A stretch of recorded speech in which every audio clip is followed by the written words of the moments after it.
was the week before Christmas, and I had reluctantly returned to my small hometown in rural Maine to visit family for the holidays. Normally, I tried to avoid staying too long. It wasn't that I didn't love my family, but small-town life had always felt stifling. After a few days of sitting around the house, I needed to do something to clear my head. On Christmas Eve, I decided to take a walk along the old train tracks that cut through the woods near my childhood home. It was a place I hadn't visited in years, but it was always quiet, isolated, and oddly peaceful. Snow blanketed the ground, muffling every sound except the crunch of my boots. The woods were still, the kind of deep silence only winter can bring. The tracks led to an old tunnel that ran beneath a rocky hill. My friends and I used to dare each other to walk through it as kids, trying not to let our imaginations get the better of us. Even in daylight, the tunnel felt menacing. Its wide, black mouth seemed to swallow the light, and the cold air that emanated from it felt unnatural, sharper than the winter chill. That day, I decided I'd relive the thrill and walk through the tunnel. It was about half a mile long, and on the other side was a small clearing where the tracks crossed a frozen creek. The plan was to make it to the clearing, enjoy the view, and then head back. As I approached the tunnel, I felt the familiar vibration of an oncoming train through the metal rails. I stepped off the tracks and waited, hiding behind a snow-dusted tree to avoid being seen by the conductor.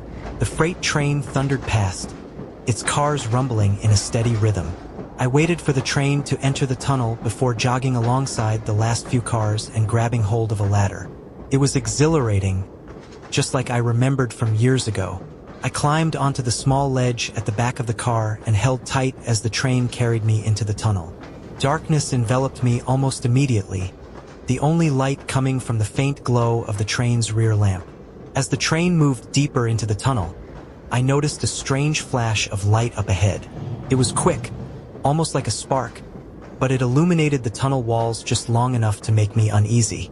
I assumed it was some kind of electrical discharge from the train, but the air felt wrong, heavy, and oppressive. I gripped the ladder tighter, convincing myself it was nothing. Then I felt it. A hand reached out of the darkness and grabbed my leg. I screamed, my voice echoing off the walls, and kicked wildly, trying to free myself. The hand let go, but before I could catch my breath, I felt another hand slap against my ankle. My heart was pounding, my palms sweaty despite the cold. I scrambled up the ladder, desperately trying to get out of reach. The train emerged from the tunnel moments later, and I jumped off into the snow-covered clearing, rolling to break my fall. I watched as the train disappeared across the bridge over the frozen creek, my mind racing with what had just happened. Who, or what, had grabbed me in the tunnel? My legs still tingled where the hands had touched me, and the thought of going back through the tunnel made my stomach churn. I paced the clearing for what felt like hours, trying to come up with a plan. The only way back to my car was through the tunnel, but the idea of walking through that dark, narrow space with whatever was inside was horrifying. I considered crossing the bridge, but the ice-covered tracks and the risk of an oncoming train made it just as dangerous. Finally, I steeled myself, picking up a rock for protection and heading back toward the tunnel. The darkness inside the tunnel felt thicker now, as if it were alive. The silence was broken only by the crunch of snow under my boots and the faint sound of dripping water. I was halfway through when I heard it. A faint clicking sound, rhythmic and deliberate. It echoed off the walls, growing louder with every step. I froze, gripping the rock tightly. "Stay back," I shouted, my voice trembling. "I have a gun." The clicking stopped. For a moment, the silence returned, and I thought maybe I had scared them or it off. But then, from deeper in the tunnel, a low, guttural screech pierced the air. It sounded human, but distorted, as if it were coming from something trying to mimic a person. Panic set in. I turned and ran, my flashlight swinging wildly as I sprinted toward the light at the tunnel's end. My breath came in ragged gasps, the cold air burning my lungs. I didn't stop until I was back in the clearing, my legs trembling beneath me. I looked back at the tunnel, half expecting to see something emerge. Instead, I saw another flash of light, and for a brief moment, two silhouettes appeared at the tunnel's entrance. They stood motionless, watching me. That was enough. I turned and made my way back to the car, cutting through the woods to avoid the tracks. As I drove away, I couldn't shake the feeling that I was still being watched. I never went back to that tunnel. Whatever was inside wasn't something I ever wanted to encounter again. Now, every time I see a train in the snow, I remember those hands reaching out of the darkness and the silhouettes standing at the tunnel's mouth, waiting for someone else to come too close. Last winter, just after Christmas, I was traveling home from visiting my parents in Quebec. I had taken the late-night train because it was cheaper and, honestly, I liked the quiet. There was something soothing about watching the snowy countryside rush past in the darkness while the train rocked gently on its tracks. That night, the train was nearly empty. Aside from myself, there were maybe 5 or 6 other passengers spread out across the car. The soft hum of the engine and the occasional announcement over the PA system were the only sounds breaking the silence.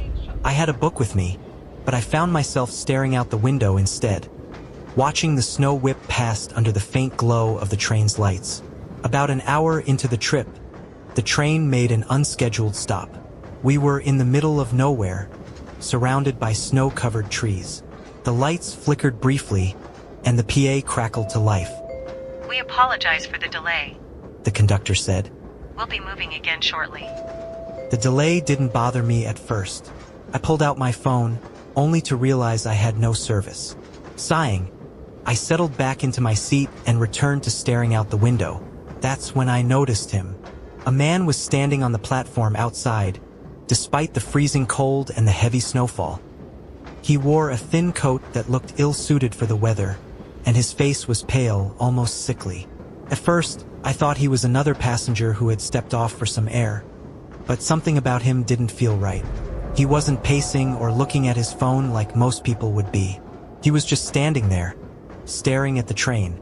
I looked around to see if anyone else had noticed him, but the other passengers seemed absorbed in their own worlds. A young woman a few rows ahead was asleep, her head resting against the window, while an older man across the aisle was buried in his newspaper. No one was paying attention to the man outside. When I turned back to the window, he was gone. The train jolted slightly as it started moving again, and I told myself it was nothing, that he was probably just waiting for another train. Still, I couldn't shake the unease that settled in my chest. Something about his expression, the way he stood so still, had felt off.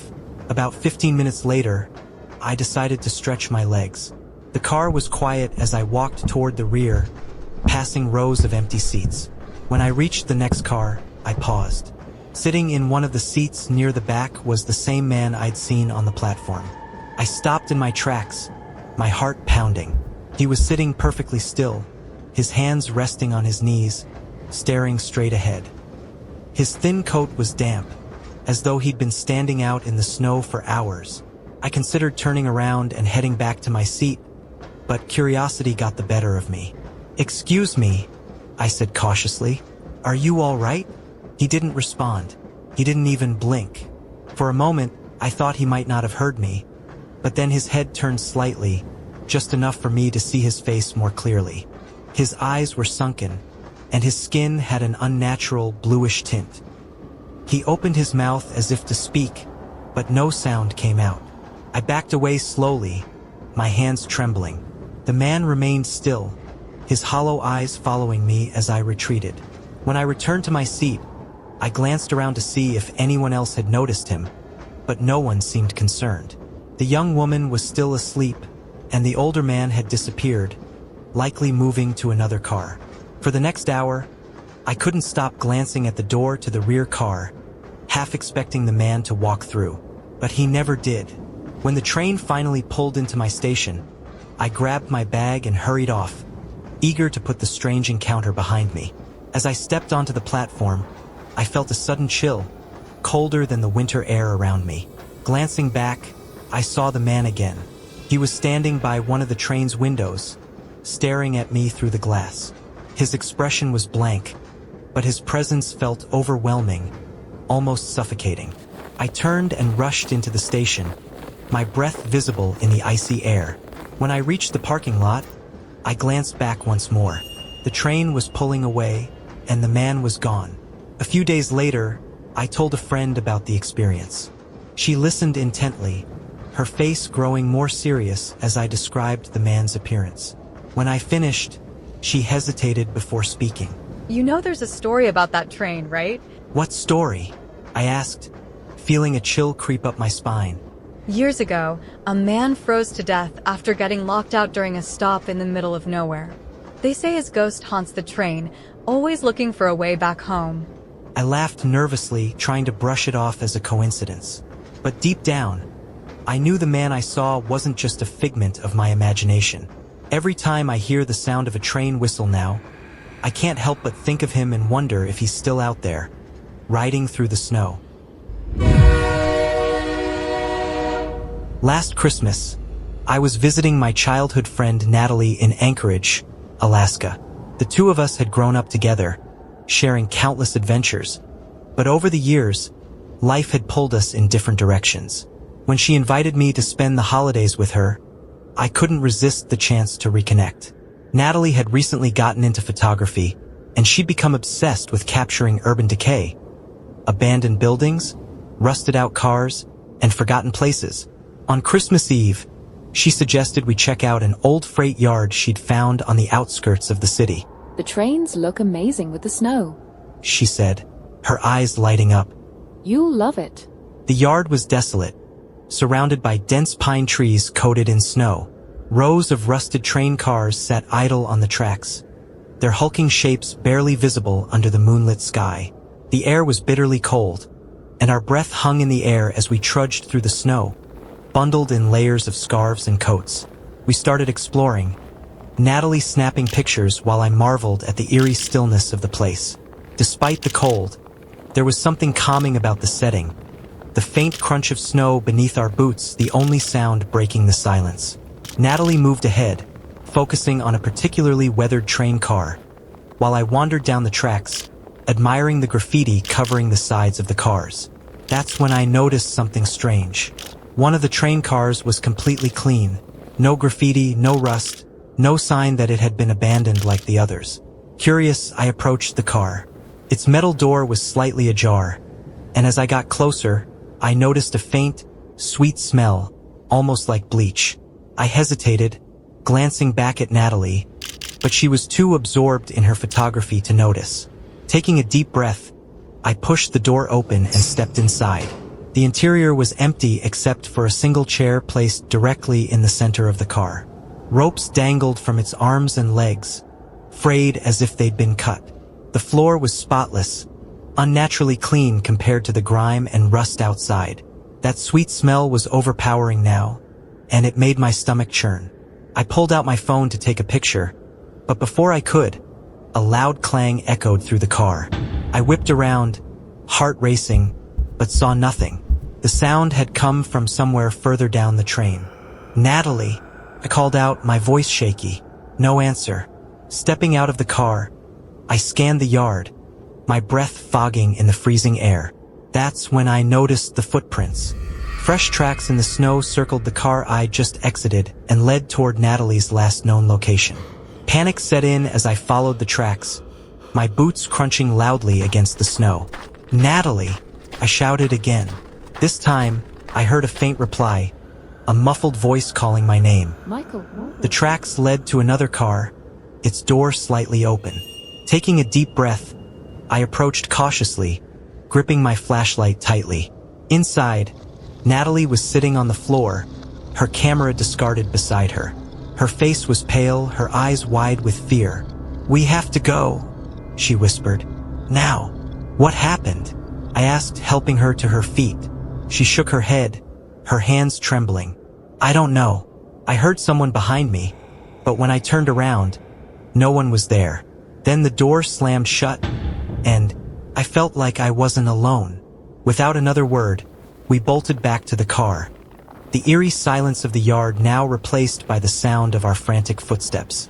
As we drove away, Natalie kept glancing in the rearview mirror, her hands white-knuckled on the steering wheel. "We're not coming back here," she said firmly, but curiosity got the better of me. A week later, I returned to the freight yard during the day, armed with a friend and a sense of cautious determination.